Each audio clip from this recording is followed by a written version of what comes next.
Yun mga idol mga kababayan. So ito yung suki natin na taga Bohol. Kababayan ni Mrs. So talagang na ito dito sila magkapatid. Suking-suki na dito sa Shell Kawit. Ayan tayo na naglipat dahil i-change oil din natin to. Ayan dadalhin na natin doon sa may lifter mga idol. Toyota Vios to. Ayan mga kababayan, pag suki talagang yan. Babalik-balik talaga sa'yo. Dadali natin sa lifter. Alright. Tayo na nag-drive para hindi na sila ma-isturbo yung magkapatid. Kababayan to ni Mrs. Tiga Bohol. Oops. Okay. Tingnan natin kung sakto na. Tingnan natin kung sakto na sa lifter. So yan buksan na natin yung hood. Magpa-flashing na tayo. So yan mga boss magpa-flashing muna tayo. Ihalo yung flashing sa lumang langis. Tapos paanda rin natin ng 3 minutes lang. Para yung mga namumuo sa loob ay matanggal. Alright, dito tayo sa loob start natin. So ito mga boss, kaya natin pina-flashing kahit na gasoline engine kasi nga sobrang lapot na ng langis, lalo na polysynthetic yung gamit na oil. So syempre tumatagal sa makina yun ng 10,000 kilometers, tapos yung iba yearly pa bago magpa-change oil. Talagang sobrang lapot talaga, kaya kailangan natin ng flashing.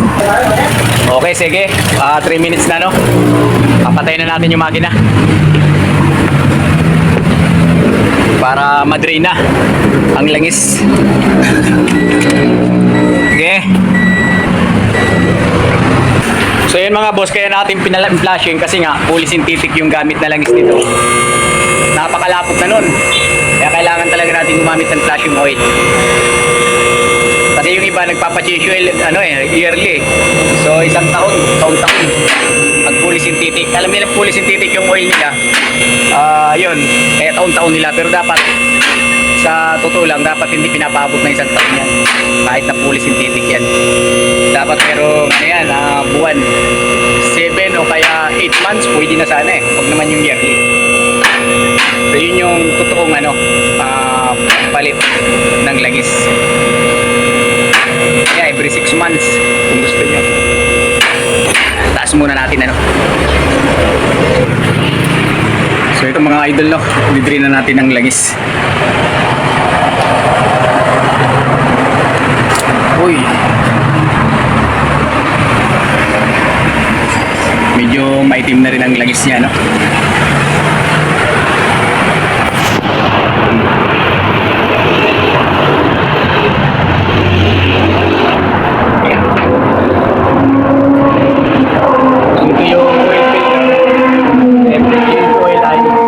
pinapalitan yung oil filter. So, kaya po kinakamay na lang natin kasi niluwagan na natin to. Kasi mahirap mag-video pag hindi natin ito luluwagan muna. Ayan yung filter niya. Ayan. Maitim na rin.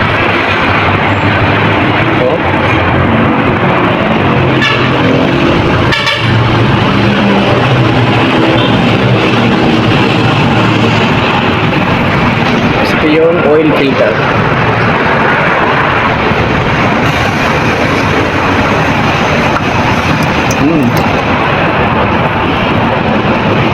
Dumi, di ba?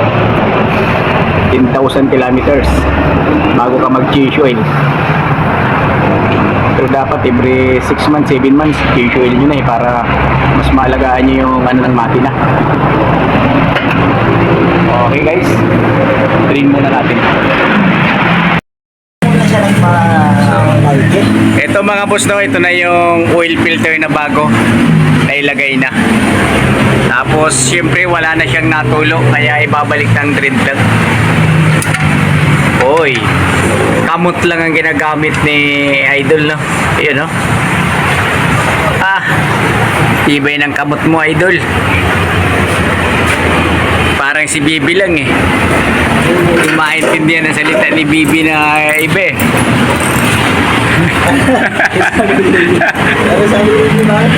Sa drain plug naman mga kaibigan ay ano yan, sakit na 14 ano, tsaka power handle. So okay, na-check up na natin lahat yan na pangilalim.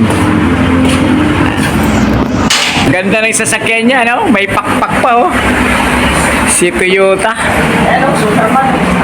Ha? Oh, ang bilis pala nito. Sa unahan may pakpak, tapos dito Superman pa, oh. Taga Bohol ang may-ari, no? Shoutout nga pala sa mga taga Bohol, ano? Talagang magaganda, mga gwapo ang mga taga Bohol. Wala tayong masasabi dyan.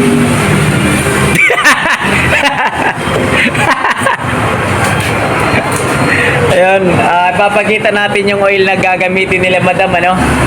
Fully synthetic oil, ito yon. Ayan, oh. Yan. Fully synthetic.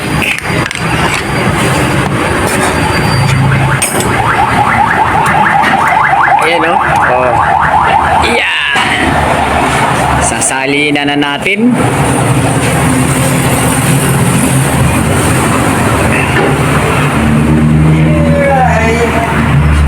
Vietnamese si Bibi.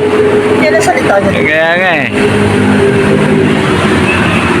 Okay yan mga idol, ano, yan mga kaibigan, fully synthetic. Pero dapat wag nyo na paabutin ng 1 taon. Mga 7 buwan, 8 buwan yan, ano na yan eh, boundary na yan eh. Kasi kaya kung pinapatagal nyo pa yung slash ng langis, yung namumuo sa loob, nagtututong. Kahit sabihin mo fully synthetic yan, nagkakaroon pa rin ng tutong yan. Yung sa kanin, may tutong. Diba? Sa init kasi ng makina, imposible na hindi maluluto yung langis dyan sa loob. Diba? Pagprito ka nga eh. Yung pinagprituhan mo, 3 ulit. Diba nakikita nyo yung oil? Talagang mapula na. Dark na kung paulit-ulit kang nagpiprito. Parang ganun din to sa langis. Sige. Start. Pandarin na natin yung ano, no?